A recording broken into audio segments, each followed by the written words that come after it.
Hello বন্ধুরা, যুগের সঙ্গে তাল মিলিয়ে চলতে গেলে অ্যাপের মতন আমাদের নিজেকেও কিন্তু আপডেট করতে হয়, নাহলে কিন্তু আমরা চলতে পারবো না। যেমন একটা ছোট্ট উদাহরণের মাধ্যমে বলি, আজকে আমরা সকলেই কিন্তু স্মার্টফোন ব্যবহার করছি। সেই আগে যখন আমরা সুইচ টেপা ফোন ব্যবহার করতাম, এখন যদি আমাদের বলা হয় সেই সুইচ টেপা ফোন ব্যবহার করতে, আমরা কিন্তু করব না বা কমফর্টেবল হব না, তাই না?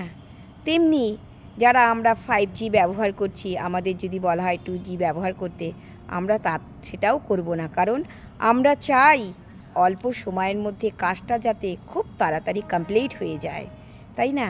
তাই যুগের সঙ্গে তাল মিলিয়ে চলতে গেলে নিজেকে আপডেট একান্তই দরকার, সে ফিজিক্যালি হোক, মেন্টালি হোক, আর এথিক্যালি হোক, তাই না? শুভরাত্রি, গুড নাইট, সকলে ভালো থেকো, সুস্থ থেকো। আর একটা নতুন দিনের অপেক্ষায় রইলাম। টাটা।